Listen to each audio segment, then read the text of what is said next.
Well, good morning, good morning, good morning, good morning, good morning, and good morning, everybody. Good morning, everybody. Welcome to another episode of The Morning Glow. Welcome to another episode of The Morning Glow. Got a great broadcast lineup for you this morning.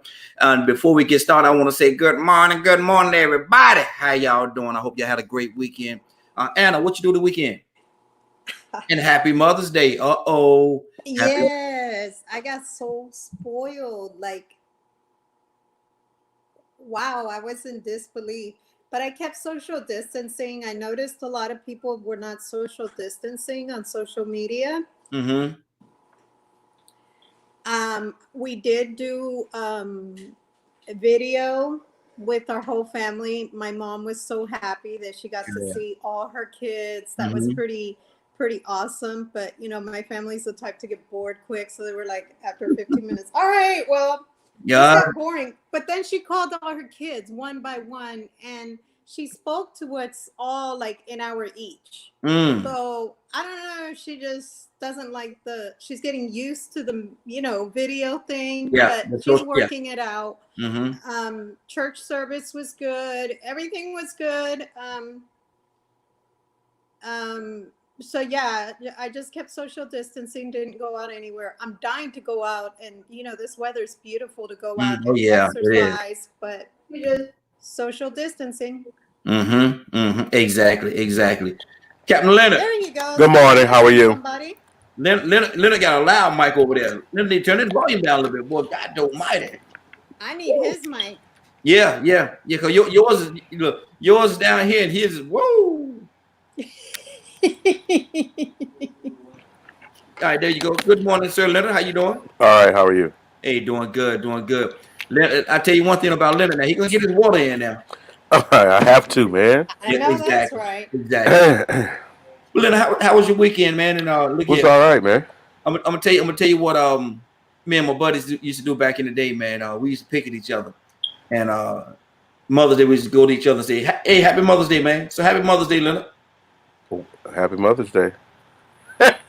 I made the face. I'm like, hey, That if was that's what y'all silly. do, if that's what y'all do, Like I said, and it was like an inside joke. We used to, just I'm sure. yeah, little inside joke thing that we used to do. Just cause the ladies, honestly speaking, the reason why we did it because the ladies used to get upset.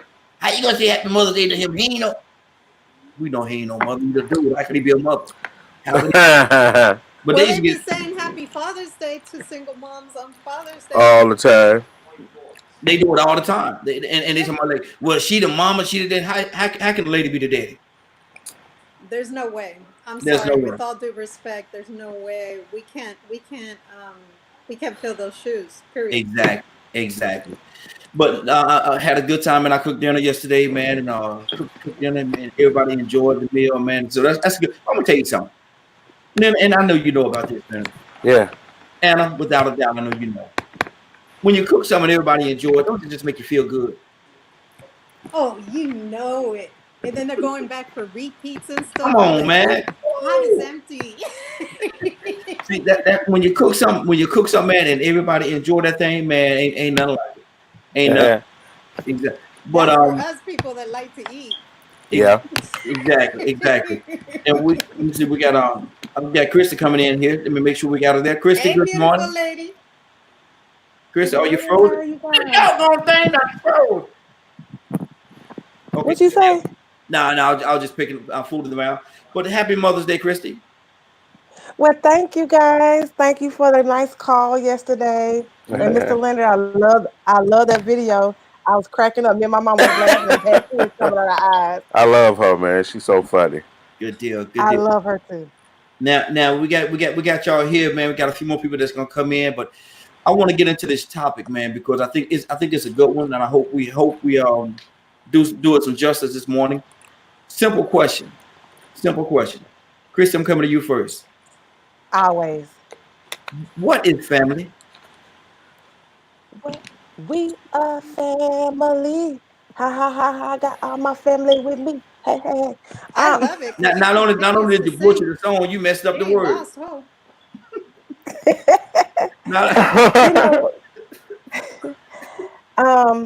you know, family doesn't have to be blood. You know, that's a misconception. Mm-hmm. You know, family is, you know, I used to always, I'm gonna make you laugh a little. I used to get mad sometimes, say, Lord, why you give me the parents you gave me? I didn't get to choose them, but you get Mm-hmm. to choose your friends, and you get to choose the people that are close to you. And being that you can't choose the people that are automatically your family, sometimes they treat you worse than um, the people that don't even know you, strangers. And sometimes strangers Mm-hmm. can treat you better than family. So to me, a family is somebody that a part of your family, someone that looks out for you, that loves you through thick and thin, that's gonna be there. I was blessed with some family members that love me more than anything in this world, and I got some family members that don't care too much about me. Mm-hmm. But I know I have my DKM family that loves me, that that cares about me, that prays for me. I have my New Order family um, that that looks out for me, that loves me, that care about me as well. So, you know, family is not just blood. You know, family are those that really are concerned and care about you, and Mm-hmm. that's gonna look out for your well-being. That's not gonna tell me what I want to hear, but tell me those hard things, like, you know what, Christy, that color just ain't you. You know, you need to change it. I need some friends that's gonna tell me that. I don't need somebody that's gonna just be a yes man. So, and I love this topic because people think just because you're born into a family that they're gonna love you, and that's not true. We have so Mm-hmm. many adopted, so many that's in foster care that get families that's not really their biological family, but they love them more than anything in the world. Just like on Breakthrough, by Kirk Franklin, I think was in that. But in Breakthrough, the child was adopted, and the mother didn't have any children of her own. Raised this child from a baby, and was willing to pray, sacrifice, give up everything just to make sure her baby survive. So family is nothing. Is not blood. Mm-hmm. Good deal. Anna, what do you say to that? What is family?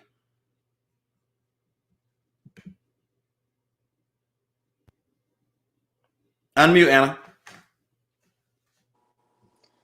It's okay because I was thinking anyways. I was like, so family can be a lot of things. You can have a work family, which rarely any of us have. You can have your morning glow family, which is, a lot of us, well, all of us Christians getting together and actually sitting down and having a conversation of different topics, and whatever extra it is that we do. You Mm-hmm. can have your family. I actually have a family that we're prayer warriors. We'll send out a text to each other and we just start praying for others. A family, your blood family, I think knows how to hurt you the worst. Mm.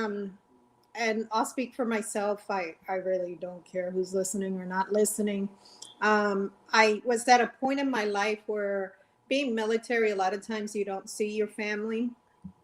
And I mean, not what aunts and uncles is distant, right? That's Mm-hmm. distant, or close family, distant. So I looked for all this family, looked for cousins that maybe I had not seen in a while, through social media. And I noticed that it was kind of like, I don't care. So now I got the same attitude. I don't care. I don't, don't look for them. Don't, you know, same thing. My nucleus, well, it wouldn't be my nucleus family now that I have my own family, but like my parents and them, there isn't a thing I wouldn't do for them. Right now, as you guys know, my sister's going through a situation that Mm-hmm. she really needs all of us. It's very difficult for her. It's very difficult for us to see her like that. So, it's a time where I think you show each other situations like that more, that you're there through the hard, whether you're friends or not. Because I've had friends that are better family than my own biological Mm. family. You know what I mean? Mm-hmm. So that I know I can count on them for anything. I can call you at 2 o'clock in the morning and I know that person will be there. Yeah. Not many, but there are some. And those people I'm very grateful for. So that to me is family. Like I can just count on you for anything. Good deal. Leonard, let me come to you and I want to ask you the same question, Leonard. What is family? You know, both are beyond that biological type of definition. Family is basically your intimate partners that you trust. And Mm-hmm. like Christy was saying, a lot of times it's you're born into your family. At birth, you're born into a family. You don't get to choose that family or what have you. Mm-hmm. However, you can create a family. You can create a family with different members playing different roles in your lives. A lot of times, when you say family, you want to say consist. They're usually consistent. You have a consistent relationship with them. You trust and love them, and you're concerned about their welfare. So the definition has expanded far beyond just a blood relationship, Mm-hmm. which is still very important to remember because it is the truth. You know what I'm saying? Mm-hmm. And then you created your family. That's the family outside of the physical. Mm-hmm. Those who are close to you, those who have proven themselves loyal to you a lot of times. You know, people consider their family. A lot of times, if you get if you think of what the word family is about, it's about who you're most familiar with, Mm-hmm. almost. Mm-hmm. So it's that thing that familiarity you have with someone else that makes their concerns important to you and their general well-being. I would say would be what you would consider family. Good deal. Good deal. And let me ask you this question. Do you have to love your biological quote unquote family? Hold on. Let me unmute you there. There you That was go. me. I muted myself. Okay. Um, well, with my culture, I could speak for my culture. I think we love our family automatically because that's our DNA. It runs in our DNA. Mm-hmm. One thing I hope to see is um, my best friend call in today Mm-hmm. because we were talking about this the other day that we admire so much the black culture because I don't care what's going on, they'll have that family gathering and everybody will make it there. The Latino culture, if we mad, they ain't showing up. And if they do, there may be a fight going on, you know? It's something that we're like, wow, I wish I had that. And we're really trying to do that with our our our children and great grandchildren because that's something that we're like, wow, that's really, really to be admired. Now, Mm-hmm. ask me that question again that you asked. I just wanted to make that statement that Do we have to love our quote unquote biological family? Do we have to love them? I think we love them because it's our DNA. We feel for them, Mm-hmm. but we don't have to. Mm-hmm. Nothing says you have to. In fact, psychology tells you can love from a distance. Mm-hmm. God tells you in the Bible you can love from a distance. So Mm-hmm. Leonard, I gotta say this to Leonard. Leonard, don't you call no names, brother. Don't call no names. But is there any people in your biological family that you don't love? Oh, what just happened to Leonard? Hold on, where Leonard go to? There you go. No, Okay. I mean my family is huge, Mm-hmm. so I mean it's no reason why Well, let me I can't think of anyone that I don't love in my family mm-hmm. because they are my family. I'm kind of a family first person, Yes. so I don't think there isn't anyone in my family I don't love. Okay. Okay. That's There, that's there good. are a lot of people I don't hang out with. We don't differences and things like that, but Mm-hmm. no, none that I don't love. No. Okay. Christy, do you have to trust? Do you have to trust everybody in your family? Definitely not. I really believe that you don't have to trust everyone in your family. I'm talking about blood family, but the family that you choose, if you choose those people to be your family, then it has to be a level of trust that they have to earn to get that close to you. Mm-hmm. But your family that you're born in, I think a lot of people feel it's an obligation to love your family, and even some feel like it's an obligation to try to help and fix whatever's going on in their life. Or Mm-hmm. um, but sometimes um, that feeling of that obligation, like Anna said, needs to be from afar, because they may not have your best interest at heart, or they may have some dark um, situations or dark inner stuff going on and lashing out at you, because we have our problems. You have that sister that may be jealous, or that sister that is mad because mama loved you more, or you're prettier, or we have all those inner issues in families today. You have the children, they might side with the mama because there might be some stuff going on with the mom and father, or outside infidelity that brings in other children. And the children of this dad and mom don't like the children of that dad. So I feel like the family that you are born into, you feel like you are obligated to love them, but you should trust the family that you choose. Like, I Mm-hmm. trust DKM Radio, I trust New Order, I trust them to be my families, I trust my church family. Mm-hmm. So I think the people you choose, you trust, Mm-hmm. but not necessarily the family that you're born into. Okay, Leonard, what do you say to that, man? That's pretty heavy right there, man. You could trust an outside family, friends, or people that's associated with you that's not blood more than you could trust your biological blood family. How does that work? I mean, it just depends on what's going on. I Mm-hmm. mean, the relationship. You're still responsible for a relationship, even though you blood. Mm-hmm. You can be blood. Blood don't automatically make you nice to one another. Come You on. have to be taught that. Mm-hmm. So a lot of times, people don't understand that you should require respect first of all from anybody. Don't nobody get a free pass just because they're your family and don't have to respect you. We Mm-hmm. have to realize a lot of people don't have a connection with their biological family sometimes, or have animosity with them because of relationship issues. They still family, but don't make you. That don't mean you ain't gonna have issues. Mm-hmm. Chris. So there is a story for why you don't care for your blood. Mm-hmm.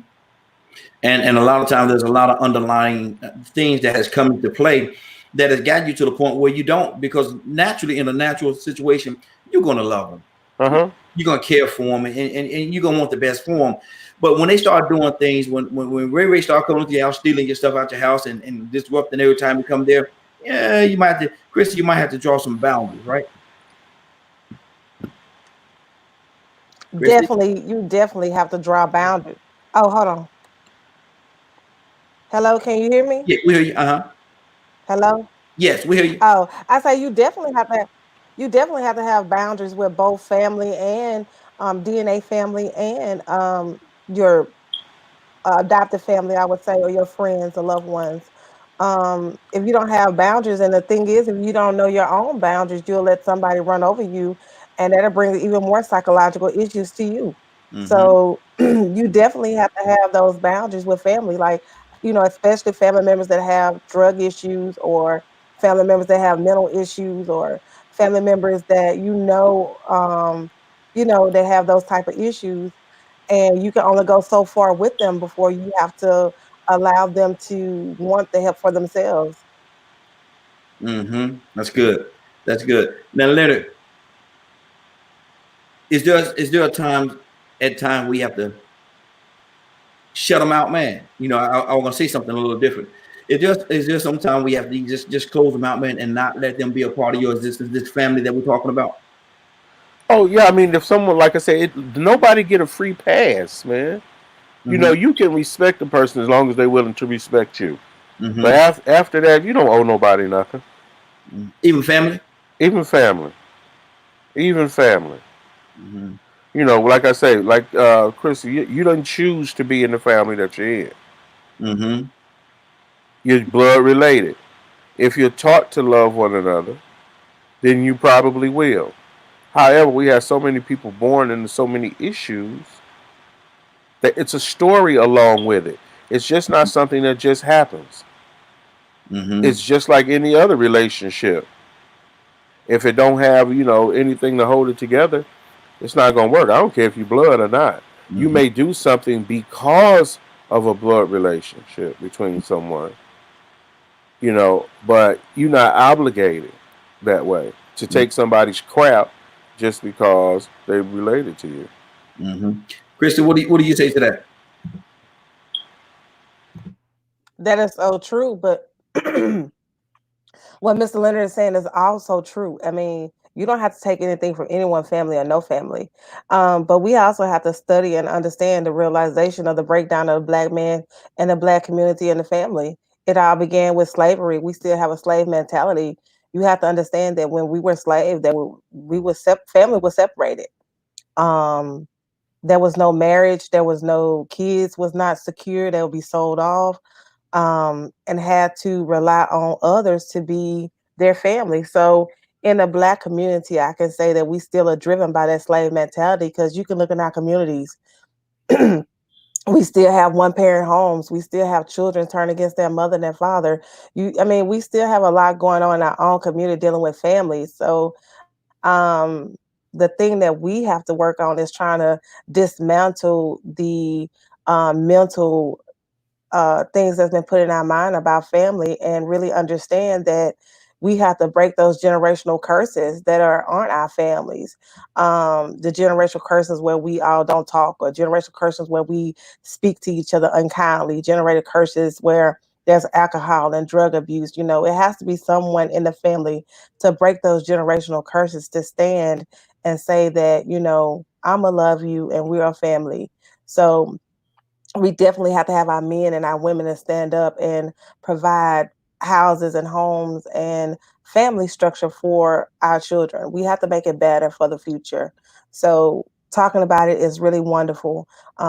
We definitely need to understand that the breakdown of family goes way back. It's just not right now.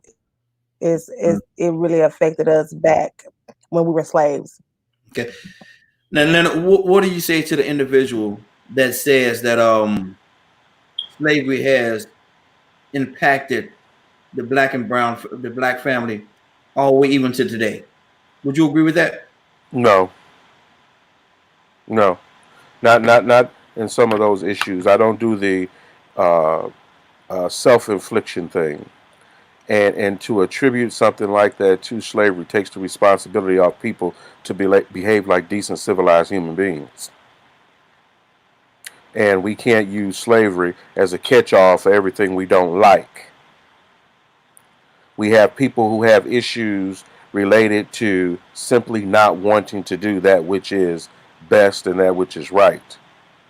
And they choose to do other things. There are people with just poor character. And it has nothing to do with slavery at all. They're just trifling individuals. So one, I look at every man as having value above and beyond the color of their skin, responsible for their own decisions. So for me to attribute our family issues with slavery is giving some people a scapegoat for responsibility. A lot of the reason why our families are today, but the way they are today, is because an insistence on living lives full of sin. So we have to realize we still have all of our choices. If we choose to do those things that are not best, man, we're not gonna get a great outcome.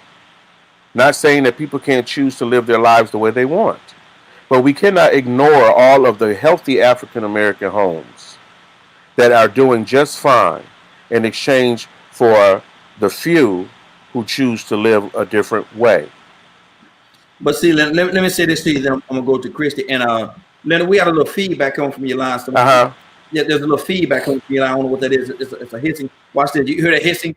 When I do that, it goes away. So it's coming from your line. I don't know what it is.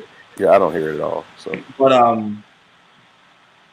everybody and some people will say, and I think Christian may go this way as well. Everybody deal with different things differently. You can have 10 women in a room, and I don't please hear my heart when I say this. You can have 10 women in a room that has been raped. Each one will deal with that in a different way. Each one of it will have a different impact and the layer of the impact on each one of those women could be different, even though the act was the same, but the impact could be different. And the reason why I say that because one household may deal with it differently than the next household, and you deal with 10 different households that are dealing with this slavery issue. Each one of them could deal with it differently, and it can have a different impact on them as individual and or as a family. Christy, do you agree with that? I totally agree that, anything that happens to us, as a people, we deal with it differently. And just to say, when Ma'afa happened, when they was putting the fear of, when they put the fear in us about white people, when they had killed so many people in front, or they had the master would grade the strong black male to make sure his dominance, to make sure the Jim Crow laws of the separation, all these things are embedded in us, and all these things do play a part in our America today. The lighter against the dark, good hair against bad hair, and all these different things still affect us to this day. And when I speak of the slavery mentality, some people have not rose above that mentality, and some people have. That's why you have some successful Black families that are integrated into this society, and you still have some that are not, because they haven't come into the knowledge of who they are, and they haven't come into the knowledge that they are kings and queens, and they should treat their queens with respect and love. So I still say that the slave mentality still affects us today, not only in our relationships, but in our finances and the decisions that we make and the things that we buy. I mean, that mentality is still there. Even the foods that we eat, is still our tradition and different things that we eat, because that's what we were given when we were slaves. Now, do I believe that? And I know it happened so long ago, and some people, but generational curses are real. A generational curse is something that affects the generation after generation after generation until it's broken. And the family part haven't been broken. We still have so many things going on in our families that I feel like, if you go to the root cause, if you go all the way down to what caused our families to be the way they are, you can trace it back until slavery. That type of horror, that type of things that they witnessed and saw, it can be embedded in us, and we can carry that Leonard, even to this day. Leonard, what's on your heart concerning that? It sounds like a lot about the notion. Like, one, I'm not a supporter of post-traumatic slave syndrome at all. I believe that there's some vestiges of racism that came from slavery, but I don't know nothing about being a slave, nor can I identify with being a slave. So I do the things that I do because that was a point. That was something that happened. However, just because I'm Black don't mean I'm sick. And this is what the issue that I think I posted this weekend related to COVID-19 and how it will be used to discriminate. And you have to be careful of what you attribute to yourself. African Americans have had more than enough time to get their act together as it relates to this family issue. So we have a direction to go. We have a great path to follow, but we choose not to. There is nothing about doing what we do that is inherently different from what white people do in this particular issue. They do the same thing. However, media has taught you that you are somehow inferior, and your choices are inferior. So if you operate under that mindset constantly, and you never take the lead, you'll find yourself at a great disadvantage when it comes to those African Americans and Black people who don't share that same self-inflicting type of behavior. You know exactly why your families aren't the way they should be. Because you're sleeping around and you're not developing relationships with people that you're mating with. Now, if you want to talk about anything that is remnant of slavery, is the fact that, one, out of control mating with one another. That's an issue. Where did it come from? Well, one, it comes from a lascivious behavior that all human beings have. See, the thing about it is, if you continue to look at yourself through the eyes of slavery, that is what you become. But Leonard, it isn't that a practice that the slave master had us to do during the time of slavery? He wanted to get the strongest, and the strongest, whether they liked each other, they cared for each other, they knew each other or not. He said, okay, you're a strong black man, you're a strong black woman. I want you all to see, and so I'm gonna put y'all together. Y'all go in there and reproduce. They could have been married to totally different people. But what they did, what the slave master did, was say, okay, I want So is that why y'all doing it now? Really? No. See, you miss. I'm not saying that's why we're doing it now. That's not what I'm saying. What I'm saying is, it is a result. And when you plant a seed, if you plant an apple seed, you're gonna get apples off the tree. If you plant an orange seed, you're gonna get oranges off that tree. I'm saying there was a seed that was planted. I'm not trying to make any excuse for anybody, but at the same time, I'm saying that in the reality of the situation, and I think what Chrissy is saying is this is a practice that was done to us to way on back. Did we have enough time to break this cycle? Probably, Yes.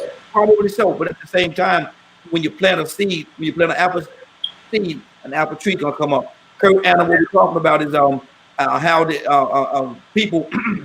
Leonard was talking about how we practice going out there and sexing such uncontrollably and doing the things that we know we should not be doing. But and Chris is saying that it's a result of slavery. And what I'm saying is, and y'all either one of y'all correct me if you feel that I'm all definitely correct me. I'm saying that I think it's a result of what the slave master did when he pitted people together just to reproduce and to have more slaves and stuff like that. Kurt, what do you say to that? And good morning, Kurt. Morning. There is a such thing as changing a person's genetic code. There is a such thing as behavioral transference, and it can be connected, just like Chrissy said. If you establish a culture where such things happen, then they can pass down generations after generations after generations. We all know that Willie Lynch said it. Willie Lynch said it. He said, "What we will do will surely last 400 years." That is believable. Like, you got the way that I break down the whole slave trade was initially it was hired for work, but then Massa realized that he could get more money by renting the people or selling the people. So it went from the commodity being the resource, and or mineral that you pulling out the ground or that you planting, to being the sell of the people. So in order to do that, what do? You herd the people. You start to make the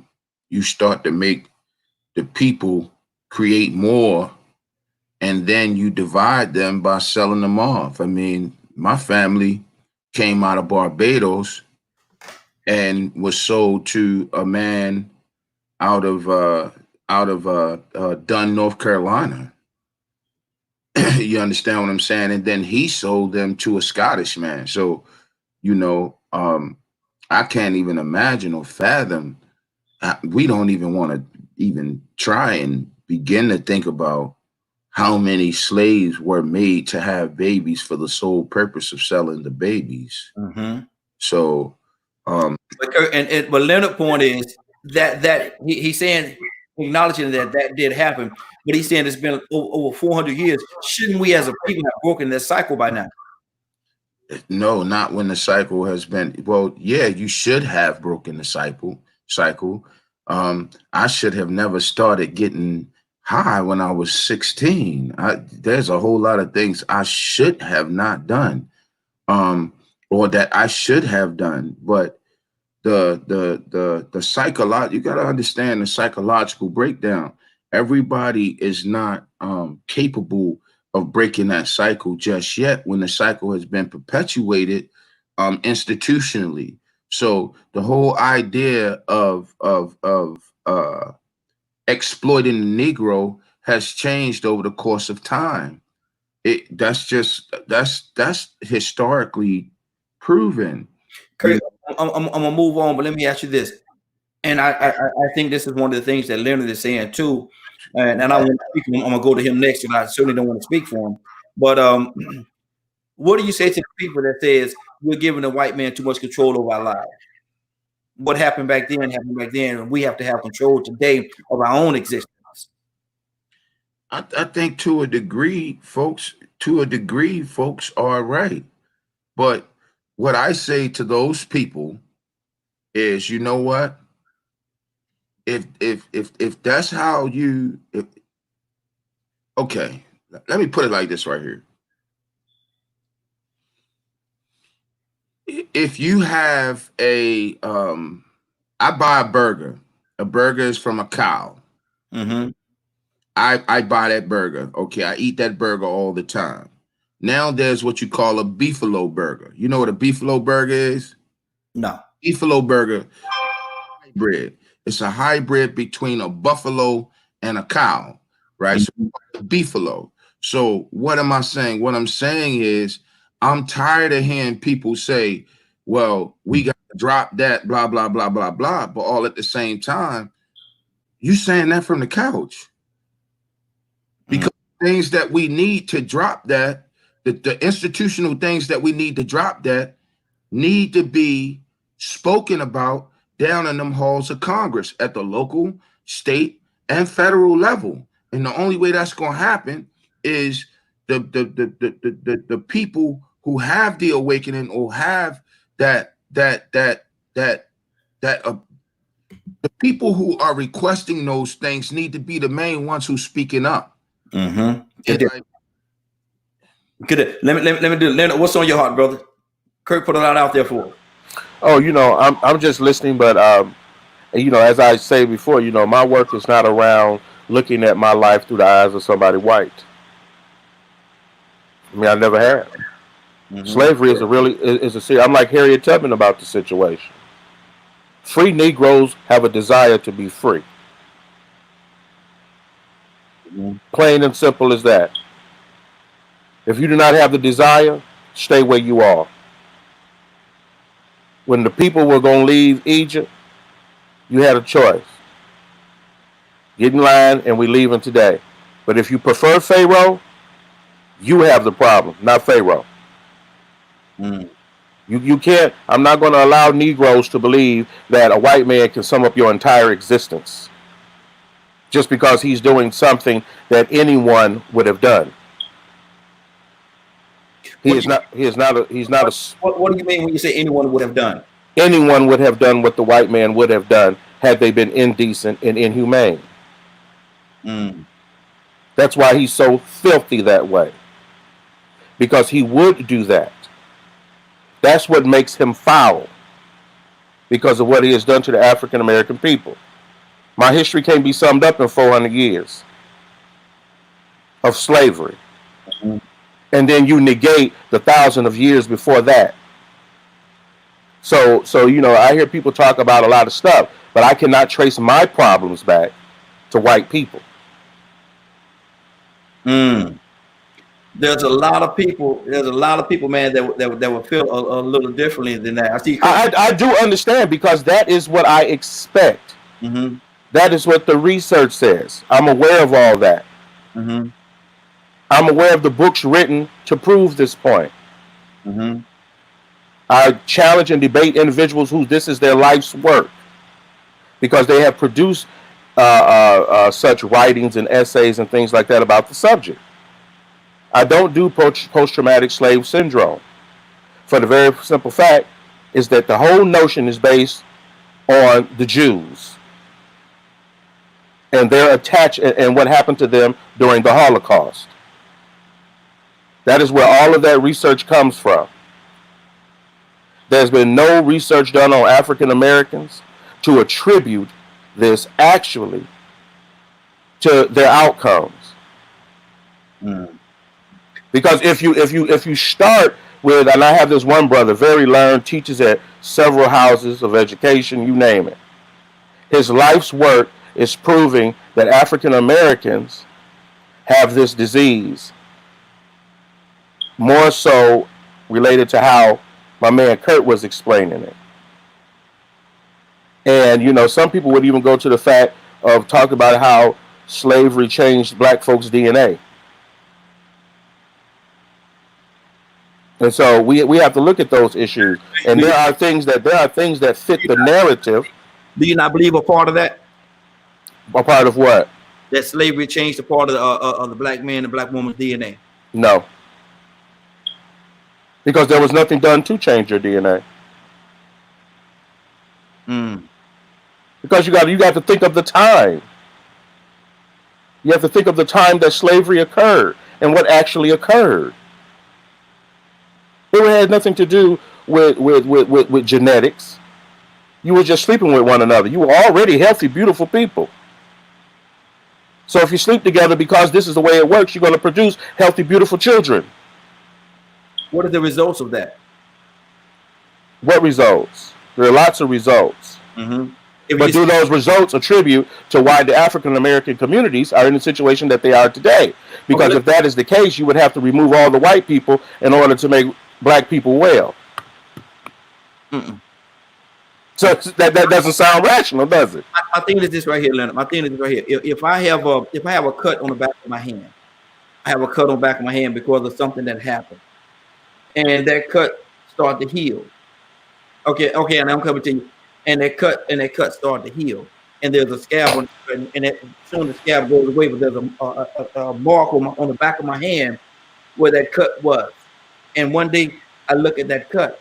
Am I supposed to look at that cut and act as if it never happened, or is it going to reflect back to what happened to cause that cut on my hand? Which one am I going to remember most?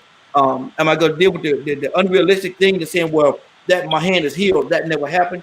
Or am I going to say, well, this is a cut that's on my hand, this happened because this happened, and this happened because this happened? My thing is, the way I'm sitting, I'm going to deal with the reality, and the reality of there's a cut that was on the back of my hand at this time. Yes, it's healed now, but I still have the scar there. There's still an indentation or something on my hand because of the fact that there was a scar, there was a cut, there was an abrasion on my hand. I have to deal with the reality, and the reality is, and I'm saying all this, it is the reality of slavery. It did a great harm and a great disservice to a lot of people. That's to me, that's my reality. It did a lot. How long is it going to take? Just like I said about the rape situation, I get 10 women in the room and all of them was raped. Each one of them going to deal with it differently. The effect on each one of them is going to be differently. But the thing they have in common is that they were raped. And the thing that we have in common as a people is we were slaves, and we were treated in a very inhumane way. You're absolutely right. Were you?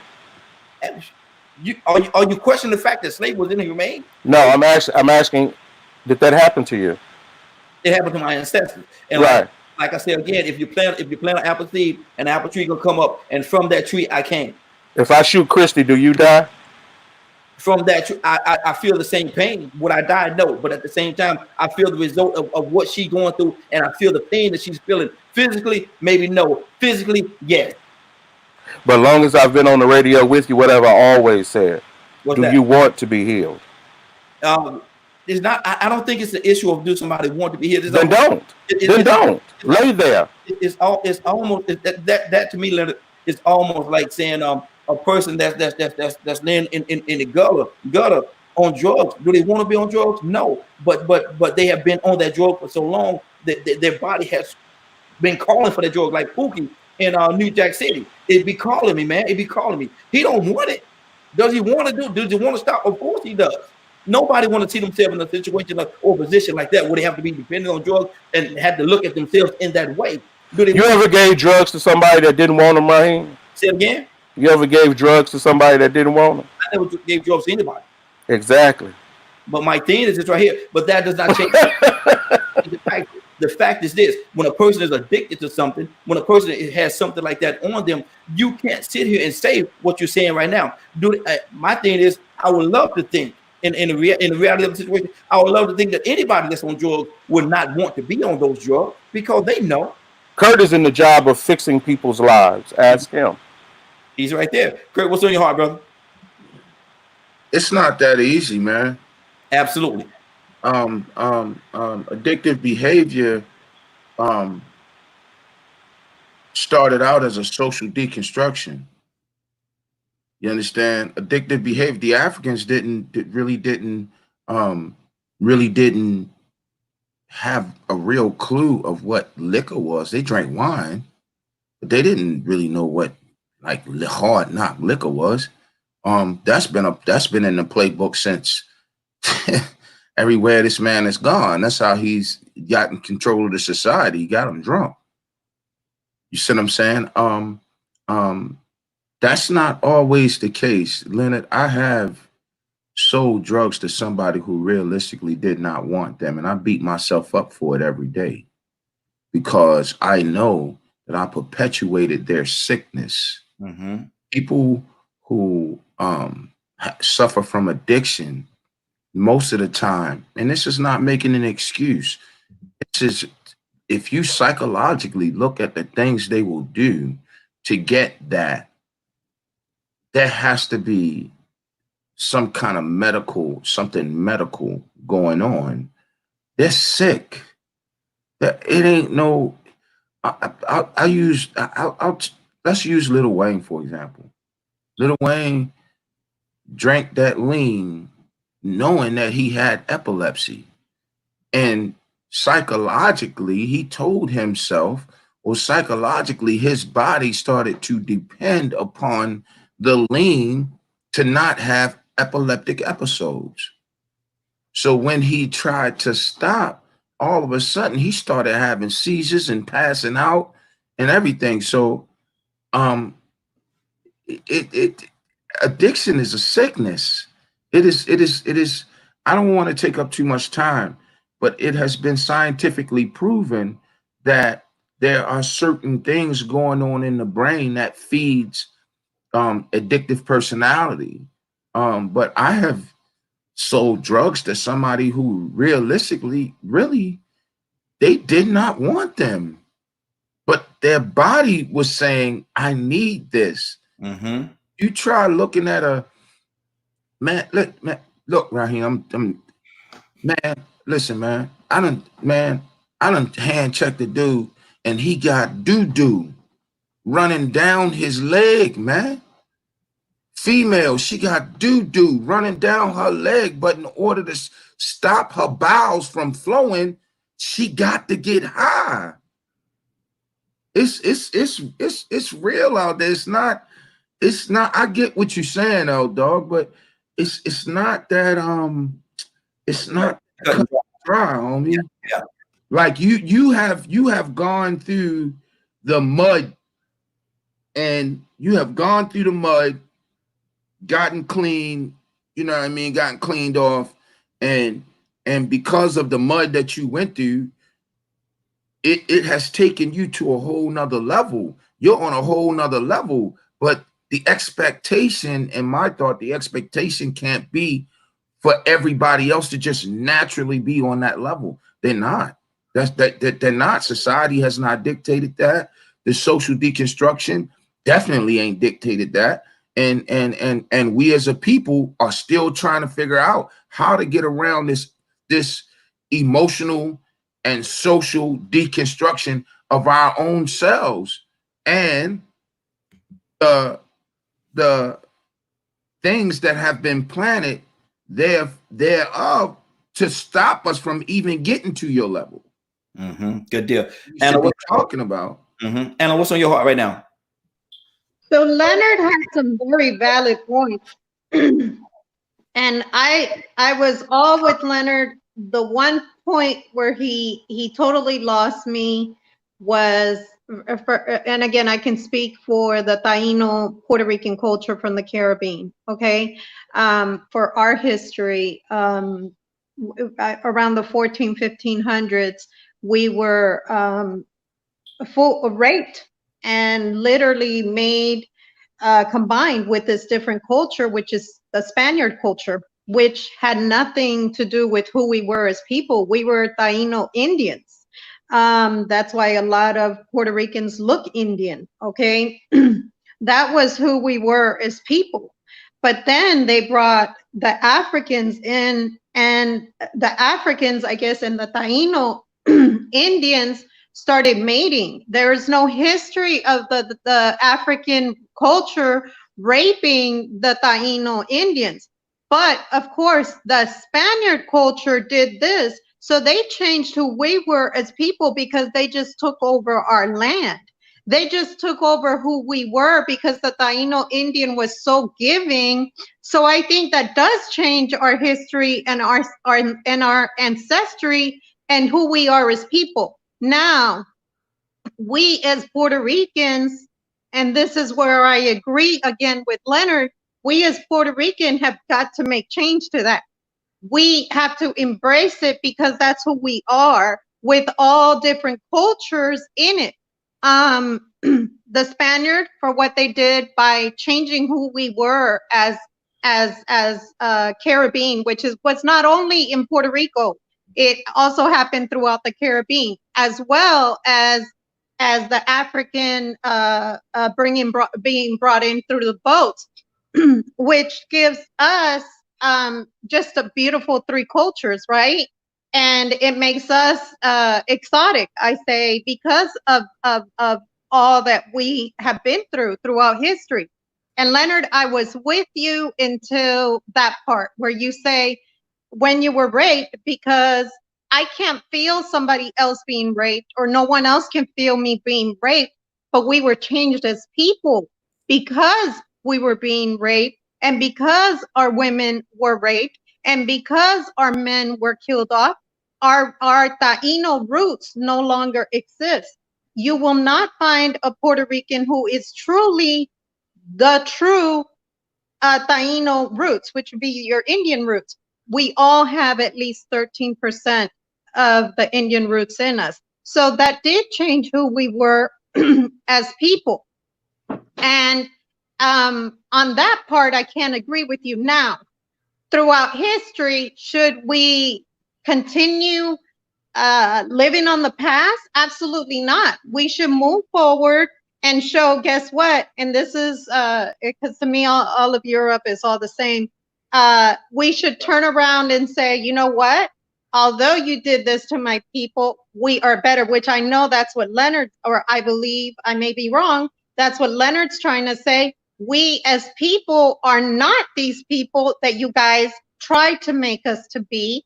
We as people are better than this, and we as people are changing that history because we are not what you wanted us to be in the first place. And Leonard, you can agree or disagree if I misunderstood you, but I was all with you until you said that, because, and the Puerto Rican culture has not been the only culture that's happened through. It's happened all through the Caribbean.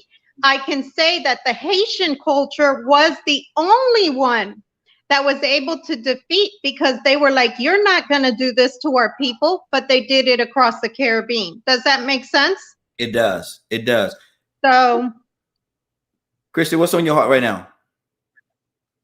Finally. Okay, so I want to say a lot, and I'm gonna try to say it quickly. One, I want to say, if you have ever been, and I know Leonard don't know nothing about being pregnant, but a mother can pass on emotions to her child. And if and in that pregnancy, and if you go back and the things that happened in slavery, what we're saying is those actions that they saw. If you ever been raped, or if you ever seen a rape, or if you ever been around someone that has been raped, or know the story of somebody that's been raped, that a child has been there, you go and see that emotions is there.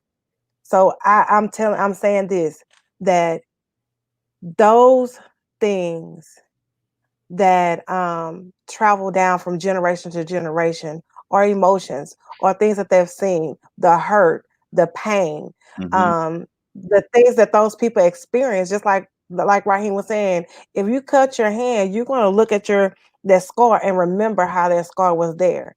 And the scar was that we were treated just like cattle.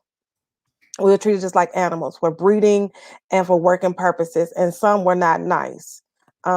People were beaten, people were abused, and we can even go back as far as this. We don't even have to go to slavery. You can go into the time where there was segregation, where we was treated less than. You can even go to where when Martin Luther King was fighting for our rights, the assassination of Martin Luther King, the assassination of all our leaders. You can even look now that we can't even go jogging without getting killed. It's so much that's going on in our society that shows us that we are considered less than. That's why the movement came Black Lives Matter. It's not that white lives don't matter or anybody. We just saying we matter too. It's like I read a post and I'm not sure who it's from, but it made so much sense. It's like, I'm tired of seeing our young men being beaten, being killed, being targeted, and nothing is being done by it. So I look at that and I say, you know what, is that mentality or the white man's mentality to believe that, hey, we're superior and we can do what we want to do and we can get away with it. And then my second point is addiction is totally, totally, totally different from being DNA, from the DNA being changed. Addiction is something serious, and anybody that has addiction, I know that is something hard. It's like Kurt was saying, you may not want it, you may want in your body to quit. You may in your mind say, this is not good for me. I need to get better for my kids. I need to get better for this. I need to get better for that. I need to get off of this. And your body just won't let it because it's used to that drug. And I'm like, Kurt, I done sold to people that didn't want it before. I done so I understand that that's an addiction. That's something that they have. And if you don't, it's like the mentality of the street. It's like, if I don't give it to you, somebody else will. I might as well make the money. So an addiction is totally different. But I just want, whatever you're suffering from, mental illness is totally different. We're speaking of we're speaking of the breakdown of the family. Like, how did we get to the point to where we are? And I'm with Leonard. I'm not giving nobody excuse to walk out on their family just because slavery happened. And Leonard is right. 1,000 years ago, we was kings and queens. So our DNA did get changed because of all the suffering that we saw. We couldn't eat the same. We couldn't do our same rituals. Things was put down our throats. Things were just done. So, I just believe that 400 years changed our makeup. It changed who we were. Even now, we see people don't see that they're kings and queens anymore. They look at themselves as less than, and the reason why and then they do less than things. But we have to remember that we were kings and queens. We had goals. We had servants. We were all kings and queens at one point in our history. But then when slavery happened, I ain't gonna say it wiped it away, but it changed because that 400 years of slavery, then you have these people that don't even remember that they were kings and queens. They don't even know where where Africa is. I've never been to Africa. I don't know what tribe I came from. I don't know who or what I would be if we were still in Africa. We never was able to come here and be a part of that. So that's why I say those things that happen, it had to have some kind of mental thing going on that we passed on down from generation to generation. And can we change it? Yes, we can change it. We can stand up and we can say, those that are aware, those that are mentally aware, those that are strong, those that are fighting the fight, those that know who they are, know that they were kings and queens. You still have those that are sleepwalking. So we're trying to wake up the sleepwalking. Exactly. We got a caller from the 678 area code. 678 area code. What's your name? Where you calling from? I'm Felicia. Hi, everybody. Hey, Felicia, how you doing? Oh, God, y'all know y'all just wake me up. Sometimes I'd be like, okay, Felicia, you got a mouth. My mouth is bad. I'm going to try my best, y'all. I promise. That's the only reason I don't come on here, because I'd be like, whoo. But let me talk to you for a minute. When I was in school, people used to say to me all the time, girl, you got that hair is so pretty. You have white people in your family?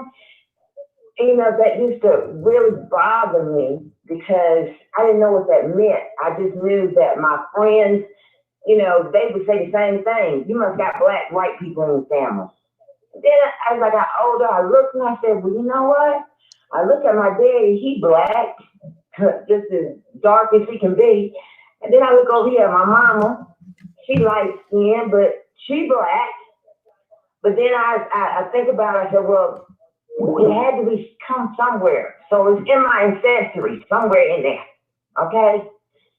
And so I guess what I'm trying to say is that goes in white people's history as well. Matter of fact, we waking up a lot of dead because a lot of white people realizing that they got black people on their family too. So I'm tired of us using that one. And the drug thing, let me tell y'all, it comes in season, honey. Crack hit our season. Meth and what's the other one? It's hitting the white people season, okay? White people will steal from you just as fast as a black person will steal from you. This is not what this should be about, you all. I think we only talking about slavery and talking about black people and being treated wrong because it's Kobo is talking, honey. I said one time, I said, you know what? We are in war, people. We need to get together. We need to get our families and our homes. We need to get our morals back. What is important to us, okay? For black people, what better be important is that you find out how to make a business plan, okay? Yeah, cannabis is becoming legal. That's our profession. Farmers. Somebody got up there and said, a black farmer? What? That's our ancestries right there. Go build you a farm. You know what farm to table means? Movement. It means that you're taking shit you're taking stuff out of the corporation's hands. You're taking it out of Trump's hands. Listen, people. We sitting down and we in our homes because God said, I'm tired. Okay, the devil been messing with my people too long. And people, when I say the devil, God is saying the devil been messing with all of us, not black. There ain't no such thing as black and white no more. Did y'all look around? Did you look around? Ain't no such thing as black and white. That's what we got to get away from, people. Okay. I love y'all so much. Hey, love you y'all as well. Do the damn thing. I'm sorry about my mouth. We gotta wash your mouth out, sister. You can't be calling the gospel station talking like that there. You gotta wash your mouth out. Well, hold on, sis. We get. I'm going wash my mouth out, and then I'm gonna keep listening. I'm shaking over here. I don't know if it's the Holy Spirit. I don't know what it is, but I gotta get off the phone. I love y'all. Please stay safe, people, and stop letting it be. It's not about race right now. It's about a revolution. Mm-hmm. Listen to It's Okay to Be Black. I don't know his first name, his last name is Ross. Listen to it. Listen to Alicia Keys. Mm-hmm. Alicia Keys came out with a song before this even happened. Okay, Felicia. Let that song guide you, because that's what black people need. Okay, Felicia, we gotta keep it moving. So hold on for 1 second. All right, Daddy. I love y'all. Love you as well. We got another caller. Caller, what's your name? Where you calling from? This is Frank. Michigan. Frank, what's going on, sir? How you doing? Man, I'm good, and I'm happy to hear the tell all good. Yes, sir. Yes, sir. We're talking about, man. We're talking about. The topic is what is family, and we dug a little deeper. Man, we way on down there. We in the clay. We're in the clay now. We done went deeper than the clay. I don't know what you call this thing here. Where we at in the earth right now, but we deep, brother. So I'm gonna bring it back. What is family?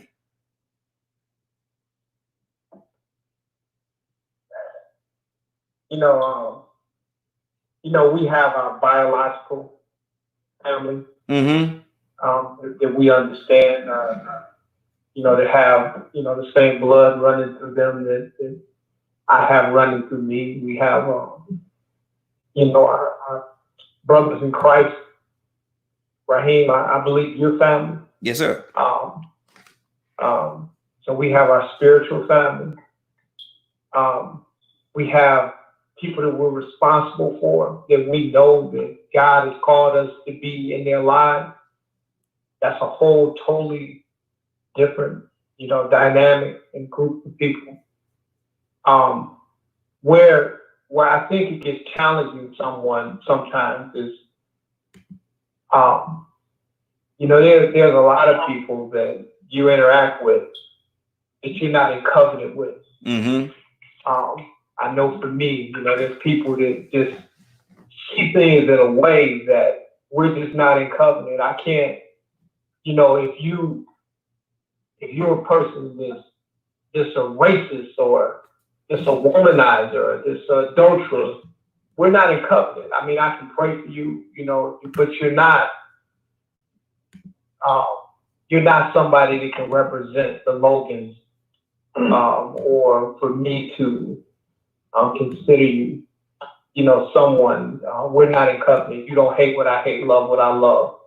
So what is family, man? I think that depending on who you talk to, is going to be defined in so many different ways. Mm-hmm. And Frank, let me do this. I got another call. I'm going to go to the other call as well. But Frank, what do you think? And this is where we ended up a few seconds ago. The result that slavery had on our people. Should we have gotten over that by now, or what do you say to that? You know, of course, it had a result on us, but should we be to the point where we should be past that now and be able to move on, or is that something that's I kept saying, if I plant an apple seed, then apple tree is going to come up, and I am a result of that tree. What do you say to that? You know, I don't think that anybody has can say to anyone, you should be over something like that, something that was as heinous as slavery or as heinous as the Holocaust, or, you know, because it's not like it's over. You know, I mean, historically, we understand, you know, the bondage that our ancestors went through, but we're still feeling the effect, and more in the last 4 years, we felt it. You know, not only with people being more bold. And then here's the tricky thing, Raheem. What this administration has shown us is basically how people really feel. And if you don't think that that's impacted you in corporate America, that it hasn't impacted you when you go to court, it's because these people, they sit in different places. That's that silent killer. It's like the virus. You know, you go somewhere and you feel like you're going to be treated fairly, and you don't realize, why did that just happen to me? And, you know, so it's really put some people out there and just showed us what we're really dealing with. Mm-hmm. That's good. That's good. We have another caller. Caller, what's your name? Where you calling from? Hey, Raheem, you talking to me? Yes, sir. Yes, sir. What's going on, man? Hey, doing good. How you doing, sir? I'm good. How's everybody doing? Hey, doing good. Doing good. Tell everybody who you are. What's your name? This is Pastor Collins. Yes, sir. Now go ahead. Go ahead. Tell you know.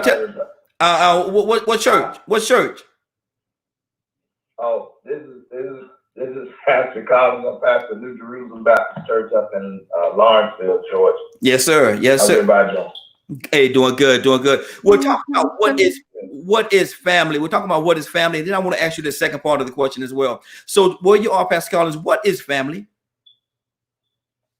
Man, I tell you, man, I was checking this out as a silent partner, just kind of watching you all and listening to you all, and I'm gonna answer that question, but I do want to talk a little bit about this kingship thing that you all were talking about earlier. Mm-hmm. Family, you know, if you look at it from a dictionary or a definition perspective, it is defined as any group of people that live together, or a group or a group that share the same name, or a common bond. I think the common thread of the common denominator in a group of people that are living together, or a group of people that share the same name, is the word share. It's the operative word share. Family, really, I think, is a group of people that share a common bond, whether it's a common residence or a common last name, a common locale, a common belief. We call ourselves the body of Christ. We call ourselves the family of God because we have a common bond, a common belief. You have a bunch of people that are living in the same household that will call themselves a family. People with the same last name will call themselves a family. And so I think the thing that defines family has to be the fact that we are sharing something in common. We all have something in common that helps us to share something. And so that's how I view family. You know, Mm-hmm. we can take people that don't have the same last name. We can live together and eat together and sup together. And at some point, we're going to call ourselves a family unit or a family group. And so I think family has to do with us sharing the same goal, function, beliefs, understanding. Mm-hmm. The second question you talked about was slavery. What was that question again? The result that slavery had on us as a people. Should we be to the point 400 years later? Should we be over that? Or like I said earlier, I made reference to an apple tree. If you plant an apple seed, then from that apple seed, you'll get a tree, and the apples are the result of that tree. Should we have gotten over it? 400? Right. Go ahead. I got it. So here's the thing, man. Slavery, if you will, and somebody said it, I was listening on the panel, that the slavery, if you will, man, is more, I feel, more of a mindset or a mentality than it is anything. And you look at people, and you know, I'm one of those cats, you know, don't shoot me. I'm one of those cats. I haven't watched all the Roots. I've watched certain parts of it and everything. But when you look at parts of that, when Toby had made his mind up that he wasn't gonna bow down to what the master was saying, and so on and so forth, although he was in confinement or in a place called slavery, he did not let that slave mentality take over his mind. Mm-hmm. And so I think a lot of times what happens is we can have a slave mentality even in the 21st century. We can have a mentality of slavery. And when you look at that slave mentality, of that slave mindset, it really is a mindset or a mentality of I can't leave here. I can't get away. I can't escape. I better not do this. I better not do that. I better not. And so it's a demeaning mindset that puts us in a place to where we feel that we cannot attain greater heights. We cannot prosper. We cannot do this. We cannot do that. And so slavery can exist in a mental form, even now. We were talking about, this kind of leads into that king thing. I was listening to one of the TV judges, I can't think of her name. She said something a couple of weeks ago, man, that caused me to just kind of research this thing. We always talk about, and the young lady that was on earlier, we always talk about being kings, and we were kings in Africa, and kings over here, and kings that. We always talk about that in a past tense. We're talking about the slave mentality. We always talk about we were kings in a past tense. And the judge, it wasn't Hattie, I can't think of her name, but the judge said that, you know, she stopped this lady in the courtroom, kept saying, my king, my king. She shut him down. She said, listen, she said, do you understand where that word king comes from? She said, a king is a person that takes a territory by and then makes all of the people in that territory now bow down to them. And so think about it. If we were once kings, it means that at some point, somebody in our family took a territory by force and made all of the people in that territory bow down. Now, here's the thing. If slavery is about mentality and mindset, why can't we not be back in the same mindset to where I'm going to take a territory by force, whether it be the hibiscus territory, whether it be the IT territory, whether it be whatever territory. Why can't we have that mindset that we developed, that our ancestors had in Africa or in Haiti or in wherever? Mm-hmm. They had the mindset said that land over there, although it's occupied, I'm going to go take that land and make all of the stuff in that land bow down now for me. Yeah. Hold on. The way we're Okay, Pascal, hold on one second. I want to pull some more people into the conversation. Don't go anywhere because I definitely want to come back to you. Anna, what's on your heart right now? And we got a few people that's actually on the phone line that's just called in. I'm gonna come back to you as well. So Anna, what's on your heart?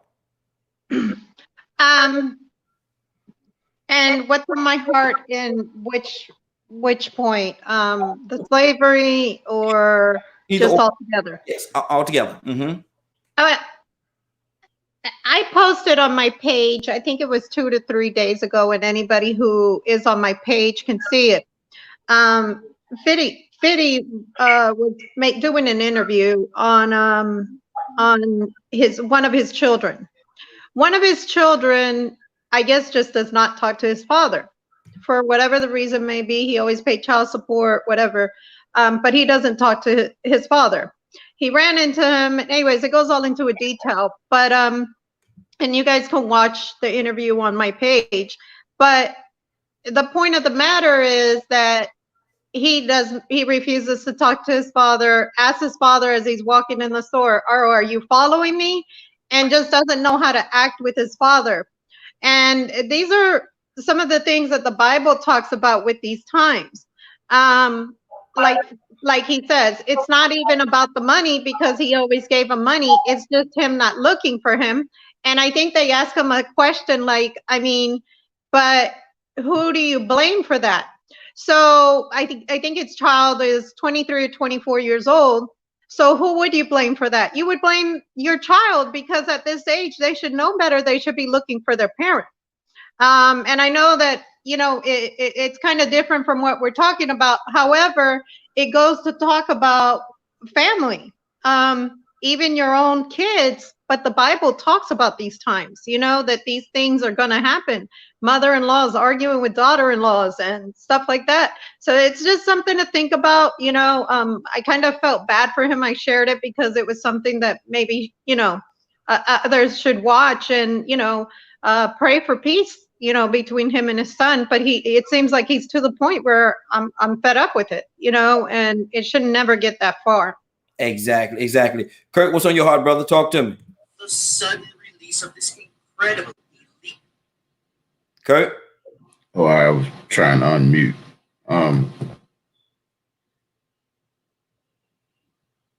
You know, I think it's really disingenuous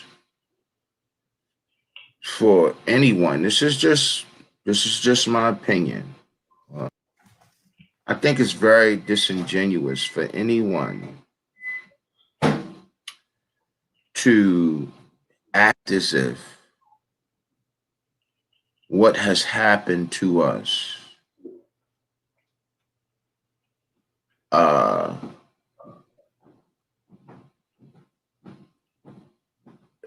is over. I think that when we speak in terms of what didn't happen, I think it marginalizes those who it happened to. Although we all, each of us, can make really good academic and psychological points, the truth of the matter is it happened and it continued to happen. They just changed the methodology of delivery. And if I begin to think that it didn't happen, or that we should move beyond speaking on it, then I would be spitting in my grandmother's face. I remember, Raheem, when my grandmother was starting to, I got a grandmother who died. I want to say, everybody says she was 98, but her stories directly put her 6 years before. Nobody ever knew her age because she didn't actually get her birth certificate until 1953. Mm. My father graduated in 1951. She didn't get her first birth certificate until 1953. Hi, unfortunately, you called me back. And I remembered in her last days, I remember talking to her in her last maybe decade. I remember talking to her and I said, Mama, why don't you move into your house in North Carolina and done? Why don't you move into your house? You don't have to pay no more rent. The house is already paid for. The taxes have been paid. What taxes ain't been paid, I'll pay them for you. You know the neighborhood, you know what I mean? You're a pillar in that neighborhood. Why don't you just move back into that house? And I will never in my life forget what she said to me. What's that? She said, I'm not moving down that damn place. She said, because you can't see them when they come at night. And I said, well, Mama, I said, well, you can't see. I'm thinking, okay, the dementia setting in. I'm like, oh, Mom, what you talking about? She's like, you can't see them when they come at night. They come burning up your barns. They burn up your land and and you know they wear black. Here's what dawned on me, Raheem. I could be wrong, but if you pay attention to the historical data and the historical documentaries that's been done, the Klan wore black way before they wore white. Yeah. So I said, Mama, you talking about the Klan? And she said a few names that I will never repeat. Not in public, I never repeat them. But she said a few names. And I know it was such a sign. I know it. But, you know what I mean? But the problem is that here it is, you got a woman in 2015 got a home to go to and is scared to go to her own home. If not scared, just don't want no problems and won't go to her own home, but will stay here and pay rent. So when I heard that, the first thing went through my mind was, wow, that's the psychological social deconstruction that they have used over and over and over again. You have marginalized a group of people out in with this. You have marginalized a group of people that want to feel like Leonard, that want to be able to speak like Leonard, that want to be able to stand like Leonard. But these people are so scared of the consequences and repercussions of their actions, unlike Leonard, that they won't do it. Good deal. Leonard, what's on your heart? We got a couple of callers, and we're gonna go to callers just 1 second. Y'all hold on. Leonard, what's on your heart right now? I'm listening to folks' comments. I mean, I don't even disagree with a lot of people's comments. It's that one I have a moniker. One is the brand name I have, and then the other one also has #tribe. And what that is about is the fact that one, a lot of the things that me and other black people have in common is that we have the same enemy. But don't get me confused at all, because I wasn't raised like that. You understand what I'm saying? So one, I understand that some people may not want to believe that they free. I understand. But you must understand that if you insist on being behind, that's where you will be. And it's not in the whole, I know there are great things we love to say, blah, blah, blah, but we have to get away from these fallacies about being black. And all these lies that you have been taught. If you believe this lie, it will destroy your life. And that's what it has done to so many African Americans. Like, we all kings and queens. That is impossible. But it sounds great. But we have to understand, there's reality, there's evidence, and things like that. Not at one moment should you ever forget what your ancestors been through. But what you have to understand as well is don't buy into the narrative. Our ancestors were not like this right after slavery. They were some of the most forward, progressive people that you could ever imagine.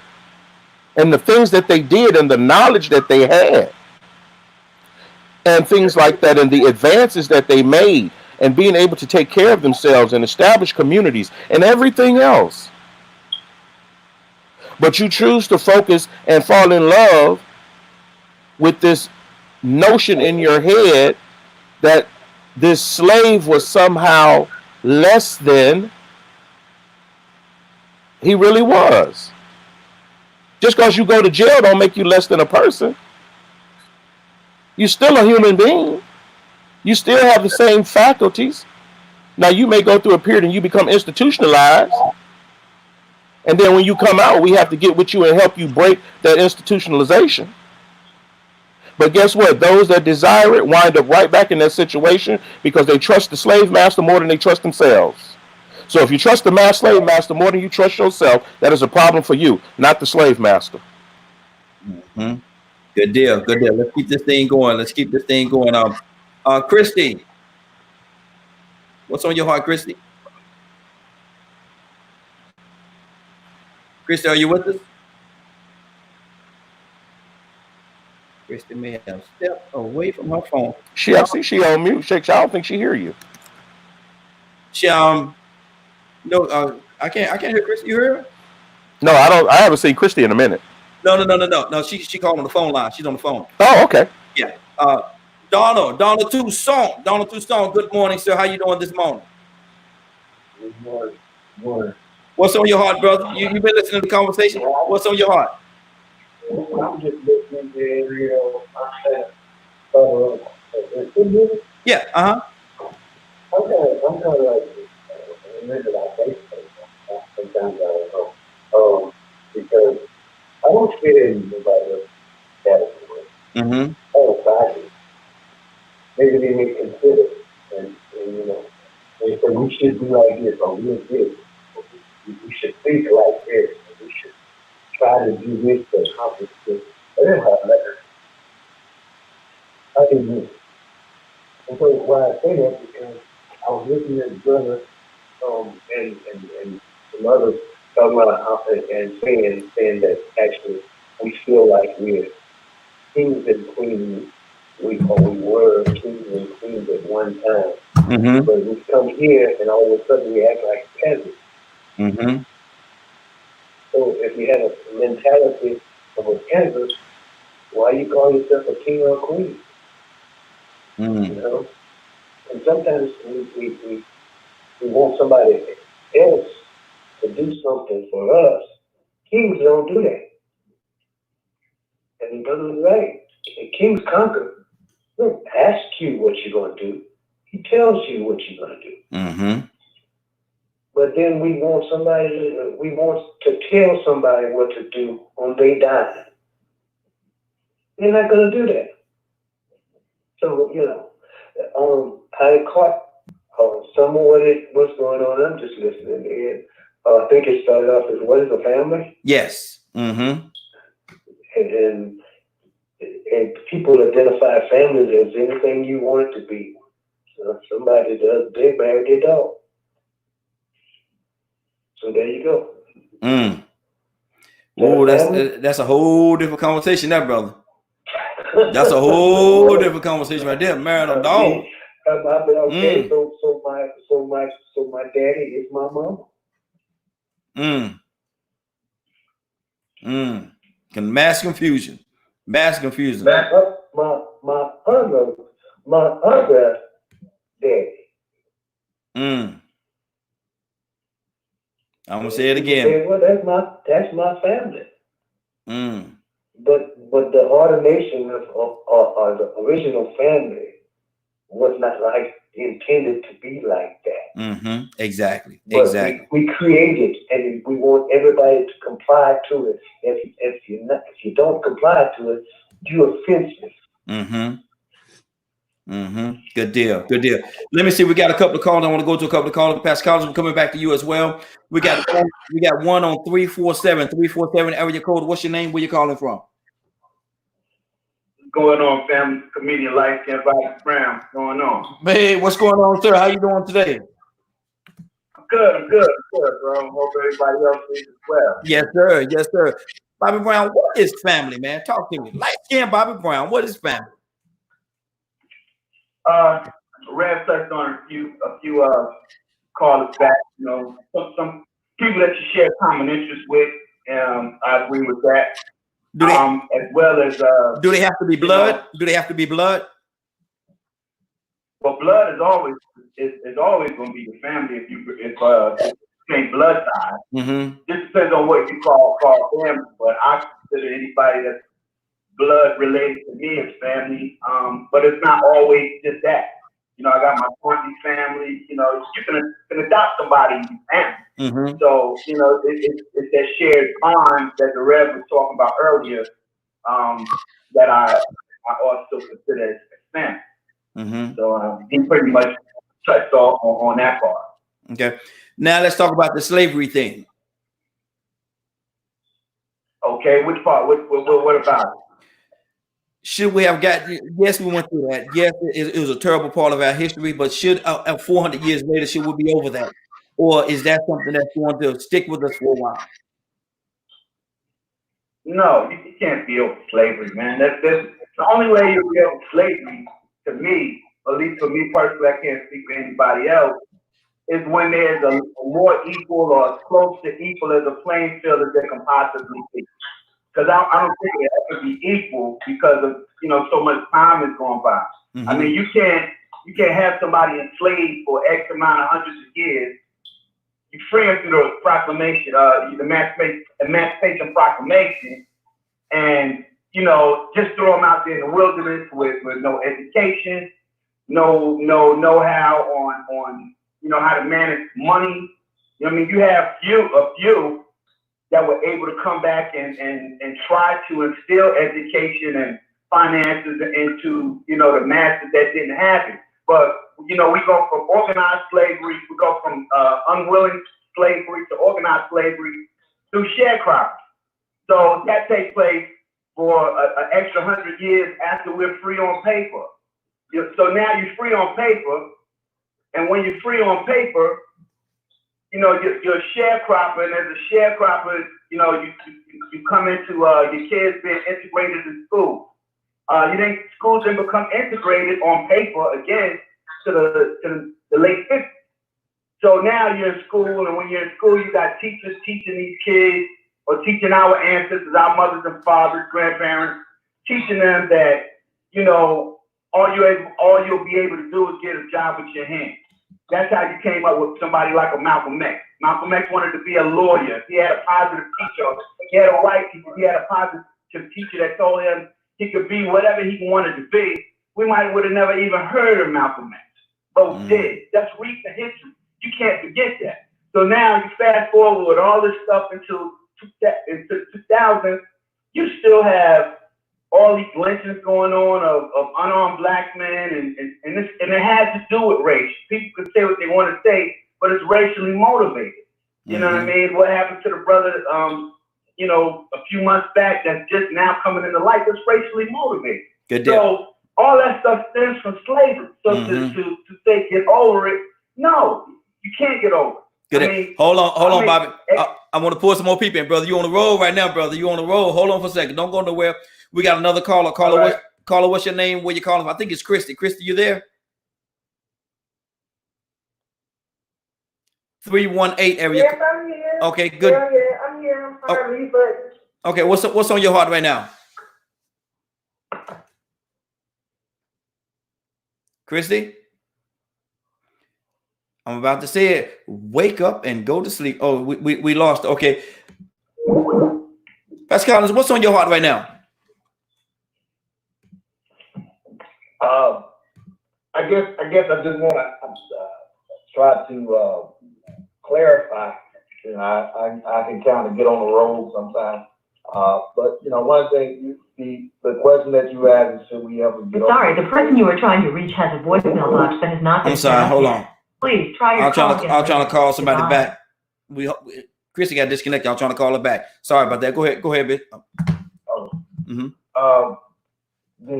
I think it's going to be impossible for us to ever get over slavery, because it is the DNA of our culture and that of our race. It's a part of our mind. You know, when we're born as little black and brown, little black babies, you know, and our mothers and fathers sit us on the knee and begin to talk about our history. At some point, you're going to be told about this slavery, this time in our history where blacks were encamped and locked in and bound in this thing called slavery. So I don't think we'll ever be able to get over it.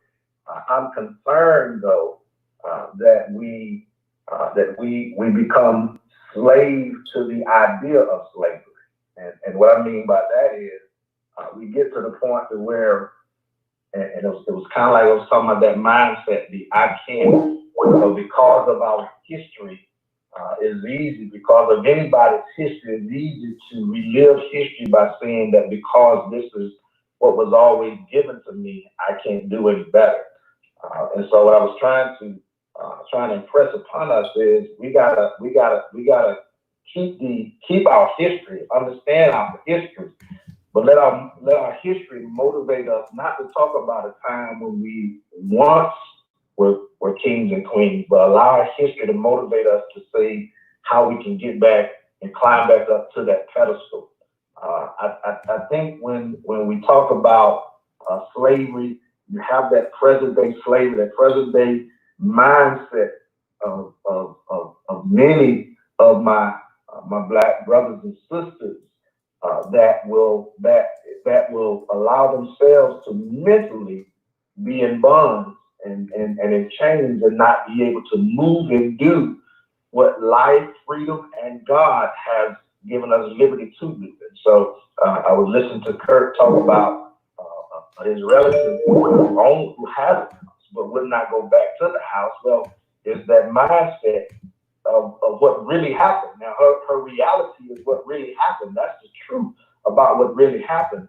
But that memory can keep us locked in to where we are and never moving to where God would have us to be. And so it's hard to say we'll get over slavery, but we got to get to a point where we can place slavery. Slavery has to be placed in our life. That's a part of my history. That's a part of our heritage, a part of our culture. But we can't not neglect the whole part. It's the back end of where we come from. And so at some point, we come from kings and queens. And so at some point, we got to get back to the point where we climb back up to where we come from. And slavery will still be there, but it ought to be something that we can look back and say, this is where we were, but this is where we are. Anna, that's good. That's good. Anna, what's on your heart? That was really good what Pastor said right there. And which has been my point. Yeah, you can't forget, and I think that's been Leonard's point, if I'm correct, but at the same time, you got to move on and be better. I've seen this a lot lately circulating the internet about seeking ancestors and all of this. I truly don't believe in that, because we are the ancestry, if you think about it, looking forward. So it doesn't make sense to me on, why they even say this or whatever. And, to think, even if you read the Bible, people came from different areas, right?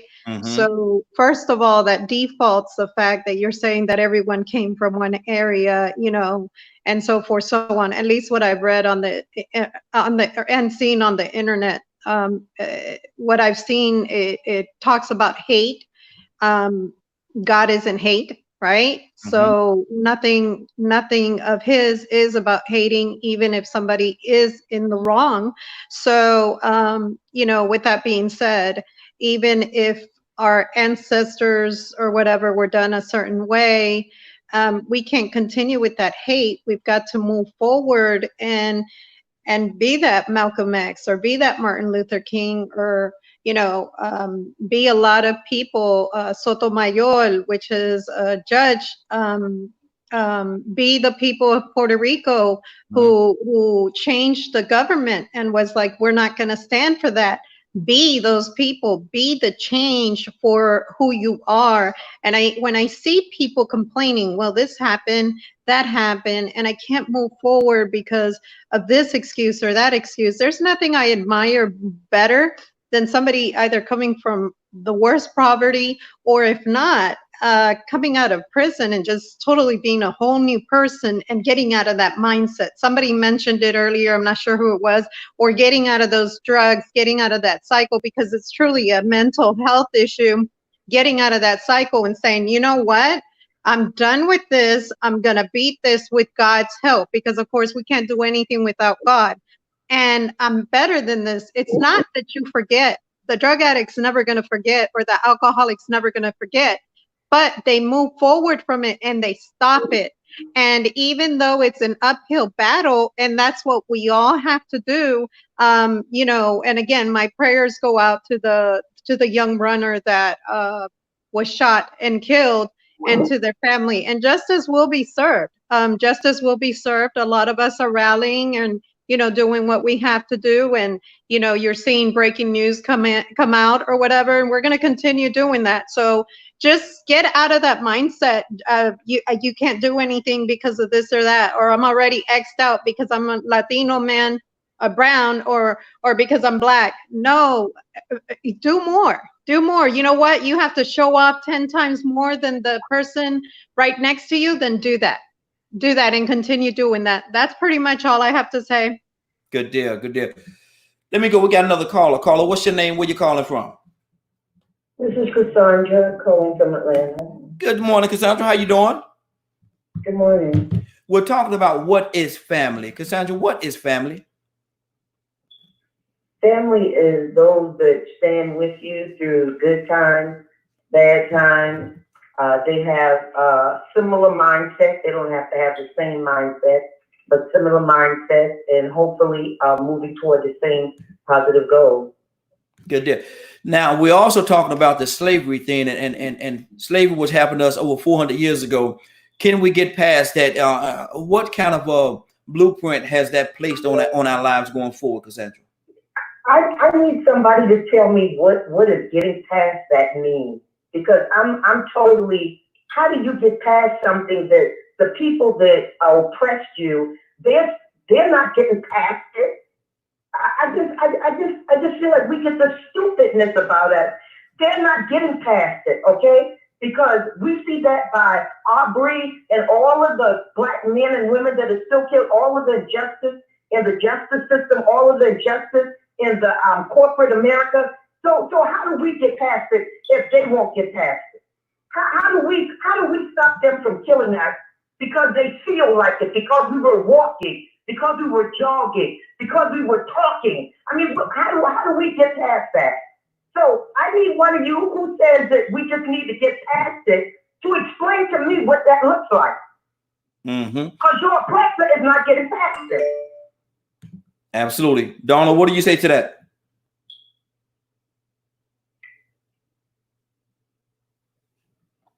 Donald, I knew somebody would come in. Yeah, and I knew it. Thank you.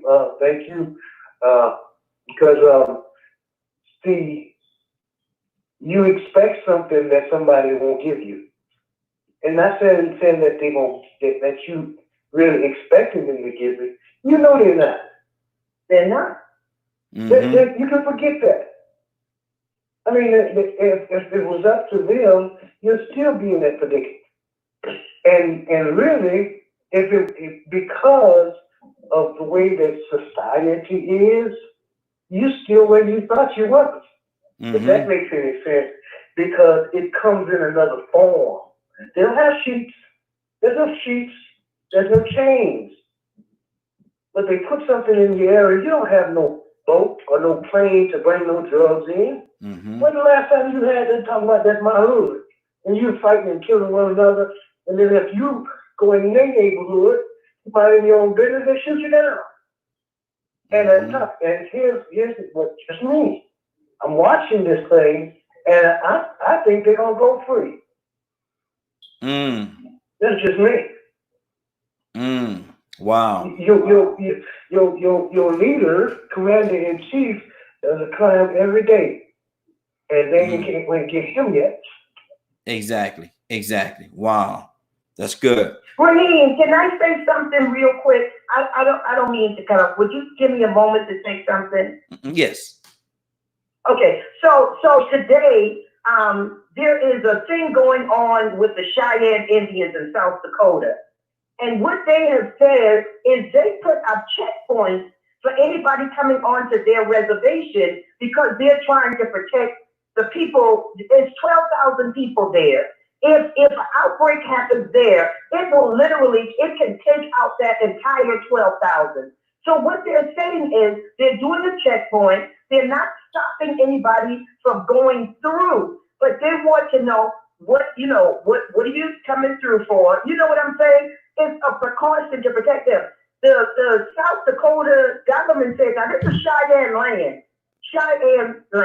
And she says they can't do that. It's illegal. And she'll take moves to stop them from doing it, right? Mm-hmm. And so the Cheyenne was like, no, y'all not going to come through here unless we check you out first. And then if it comes to physical, we will get physical. We're the only ones that will not stand up like we should and say, y'all not crossing this darn line. This is it. We're not going to go for this anymore. Mm-hmm. It's not going to happen in our community. We're the only ones that don't do that. Everybody else do it. Mm-hmm. So the Cheyenne said, if it comes to something, a physical thing, we will fight you. Mm-hmm. They took those people's land, and the little bit they gave them back, they want to control that too. Mm-hmm. Exactly. I'm dead. Right. Can I say something to that? Absolutely. Sister, that's what I was speaking on earlier when we talk about kingship and kingdoms and stuff. A king goes in and takes a territory to become the king of that territory. And so that's what that government is trying to do. And that's what government does. Government tries to come in. And even though we don't call them kings, we call them government and leaders and all that kind of stuff. It's the action. And so the action that they're doing is the action of rulership, kingship, trying to go in and take the reign. And you're absolutely right. We ought to do like the Cheyennes or that group of Indians. We ought to fight for our territory. And that's what we don't do. We don't fight for our territory. Part of us not fighting for our territory is that slave mentality. Mm-hmm. I think the question that Raheem was asking is, should we let it go? Should we do away with it? Should we get over it? And I think, from what I remember, what I recall hearing everybody saying, I don't think anybody's saying we can. There's no way that we can get by this thing. It's going to be a part of our culture, our history, our life. But we got to get to the point where we learn how to place it. It has to be it needs to be our motivator rather than the thing we just say, well, that's just something that happened to us, a part of our history, and this is what they did to us, and because this is what they did to us, this is what they're doing to us. I look at, and this is just me. This is just me as a Black Baptist pastor in the South, always born and raised in Georgia. This is just me. I started a college division of NAACP when I was in college. I was president of the youth division and have worked in youth. But this is just me. This is just me. Time is out for marching and protesting. You know what? Can I say this on here like this, Raheem? You know what them white folk do? Them white folk will get, first of all, they'll make you get a certificate or whatever you call that thing to march. You can't march without permission. You got to go to them to get permission to march.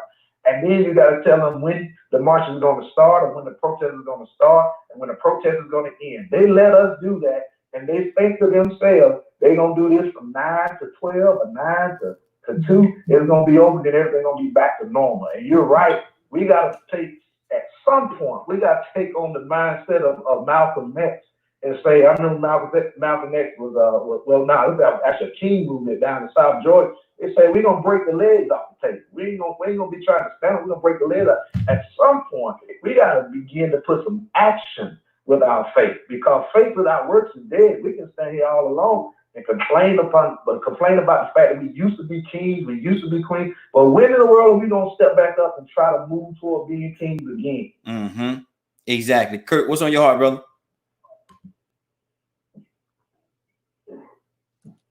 Hey, listen, bro, just kind of, he he took it out the park, man. You know what I mean? Like, really, I would highly recommend that folks go into the treasure trove of information, and listen to Brother Malcolm. Malcolm was dead on point. I remember Malcolm said, if we integrate the schools, you allow for your enemy to teach your kids. What he'll do is he'll teach your kids how to be a lackluster version of him, and not teach your kids how to be who they are. But I would never tell somebody to get over it, because I fully understand what my history is personally, my family's personal story, which makes me in most cases it makes me a threat. I understand, I know what my family's history is, so I know what I represent and what I should stand on. But for anybody that's saying get over it, they ought to be kicked in their hind parts, man. I'm just gonna keep it real with you, because what you're seeing right now is a reenactment of what was going on from 1520 to April 1863, and even further than that. What you're seeing going on right now is a reenactment from 1520 all the way up to all the way up to present day. It's a reenactment. I got a news feed from theroot.com talking about a group of Caucasians band together and marched down and went into this black lady house. Hold on, caller. Looking for some boy named Joshua on a missing girl report. Black boy named Joshua on a missing girl report. Her son was having a graduation party. A picture of her son with his name was in the yard. They ain't pay that no mind. They stormed this lady house with guns in hand. Now, I understand that we want to follow the law. I understand when they go high, when they go low, we go high. But Raheem, enough, bro. Absolutely. Enough. I wish they would come up storming up in here. Even if I ain't got no pistol, guess what? Somebody gonna catch that machete, the baseball bat, the talcum powder, everything I got in here. They gonna get it. Mm-hmm. That's right. I got to defend mine. And if I don't, if you pay real close attention, a lot of people really didn't pay this movie no attention, and they didn't put no real buzz behind this movie because they didn't really want people to wake up. But if you ever get the chance to watch the film, I think it's called Trap. It's the film with Sandra Bullock. It's got Ludacris in it. It's got the boy that played Old Dog in it. Mm-hmm. It's got a slew of Terrence Howard is in it. Lorenz Tate. Yeah. Lorenz Tate. It's got Lorenz Tate, Terrence Howard, the girl that's always doing something outside of Zoe Zeldana, the other black girl, the British girl. I can't remember her name either, but she was in a series of movies with like Eddie Murphy and stuff like that. But if you go back and watch this movie, it shows you specifically the plights that black, brown, and poor white folks go through on a daily and constant basis at the hands of their own people. Good deal. Yeah, absolutely. Absolutely. Look, we got another caller. Caller, what's your name? Where you calling from? I'm Romy Wixit, and I live in Salt Lake City, Utah. I'm originally from Greensboro, North Carolina, and I know exactly what y'all talking about because my family didn't instill in me racism. We saw it all around us, but we didn't allow it to affect our lives. But I know exactly what you're talking about. I come from a Native American background as well, as far as also as African American, because we got a big melting pot in our family. I come from a huge background. Brown son in North Carolina, hello out there. And Miss Felicia Dearman, I know her well. I've been out here living for 11 years and I love it. I would not want to live anywhere else personally. And I would never come back and return to North Carolina unless God said so. I had enough of it.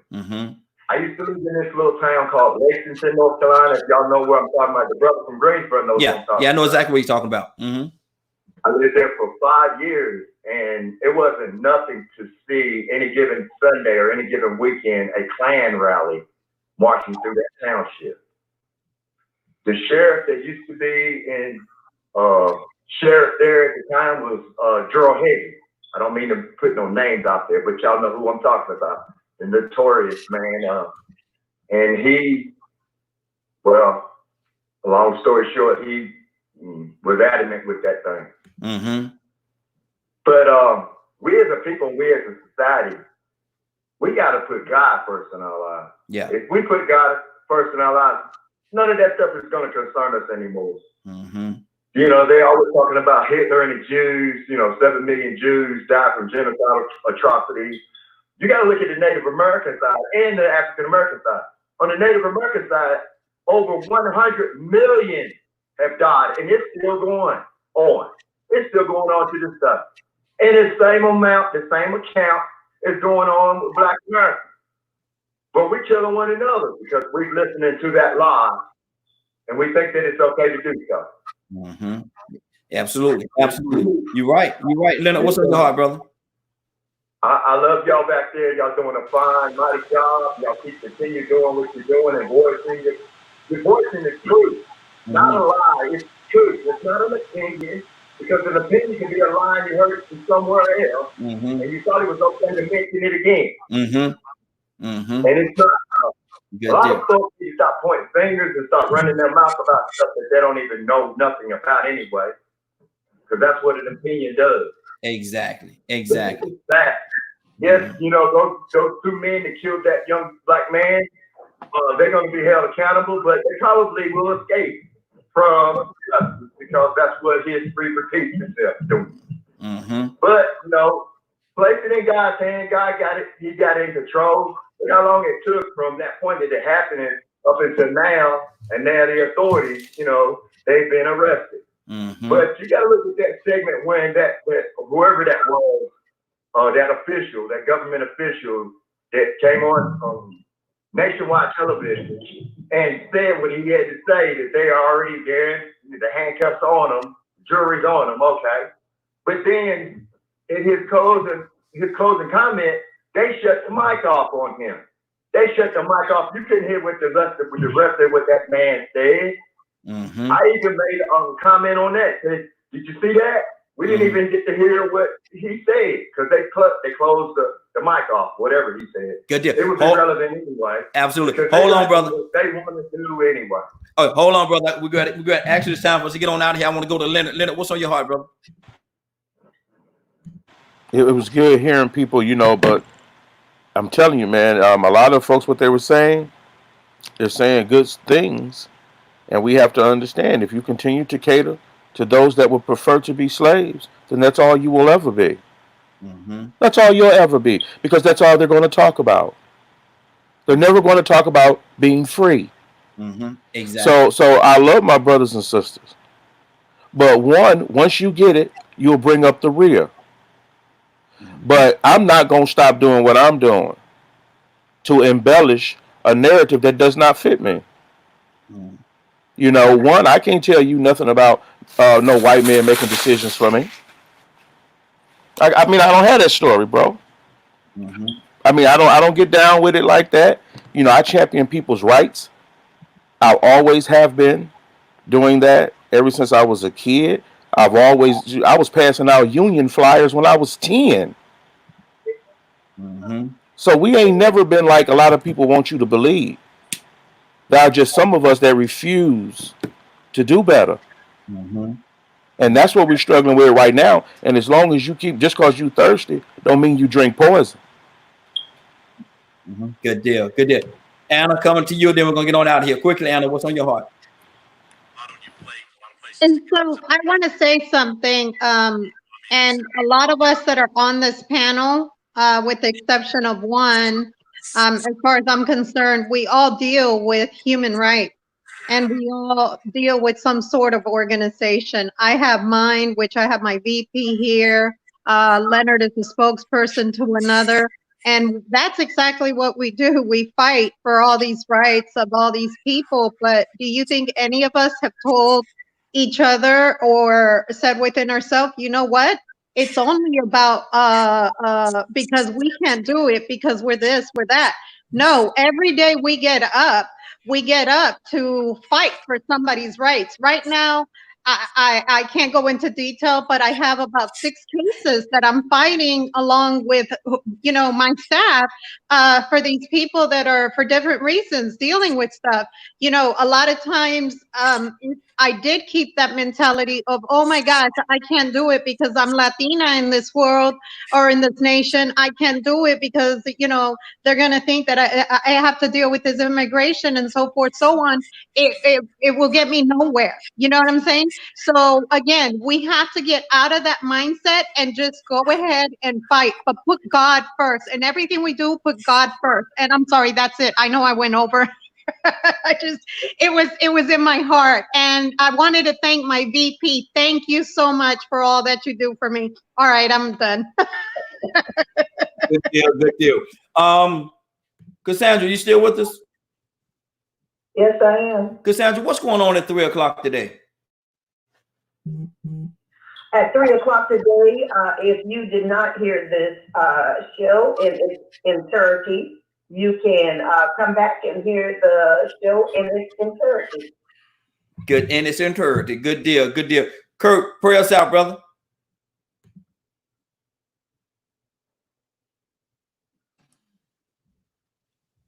With all hearts and minds clear, most gracious and heavenly Father, we humbly submit our mind, bodies, and spirits unto you, knowing it is from you from which cometh our help. Father, we stand right now at the edge of Canaan. Father, we stand right now at the edge of Canaan looking for help. Father, we stand right now at the edge of Canaan looking for guidance. Father, we stand right now at the edge of Canaan looking for love, compassion, for mercy. Father, we stand right now at the edge of Canaan knowing that you will grace us with all the things that we ask for. Father, we thank you for everything. We're not asking you for anything right now, Father. We just standing on our flat foot, just waiting for you to bestow the things that we need upon us. Father, we thanking you for watching over our children as they slept at night. Father, we thanking you for blessing us with the Spirit, with the breath of life this morning, allow for us to get up and walk, talk, and receive the knowledge that you so graciously put out throughout this show. Father, we thank you for just standing in the gap when we couldn't stand for ourselves. Father, we thanking you for walking for us when we couldn't walk for ourselves, for talking for us when we couldn't talk for ourselves. Father, we thanking you right now. We thanking you for the power of your healing. Father, we thanking you for the power of your understanding. Father, we thanking you for the grace and mercy that you just give us each and every day. Father, be with us as we go forward. Father, as we walk forward and we carry your words. Father, as we walk forward and we carry your spirit. Father, as we walk forward in attempt to give out your love, be with us, God. Watch over us. Continue to hold us, mold us, and keep us close to your bosom. In the mighty name of Yahshua, I pray. Amen. Amen. It's now 8:06. It's time for us to get out of here for today. This has been a great broadcast. And I want you to understand and realize that family is very important. Make sure you love each other, care for each other, and give each other the time that you so rightfully need. Each and every individual, make sure you do that. Family is so important. And family don't always mean they have to be that blood that's going through your system. There's a lot of different families out there. And make sure you love and show them the love that they so rightfully deserve. Now it is 9:07. You're about to exit the Morning Glow. I want to thank everybody for joining us. And more than that, thank you for allowing DCAM Radio and the Morning Glow to be a part of your morning. 9:07, you're about to exit. But before you go, I want you to do me two favors, if you will. One, I want you to continue to pray for us because we're certainly praying for each and every one of you. Number two, why this is real simple. I want you to go out there, find somebody, and give them a hug because you never know. It could be the only hug that they get, or it could very well be their last. Love you, and ain't nothing you could do about it. Have a great day and a better tomorrow. And we shine some of this light on you from the Morning Glow. Take some of this light out there into this wicked and cruel world that we live in, and let your light so shine. Let your light so shine. We're going to get out of here, and y'all have just the best day.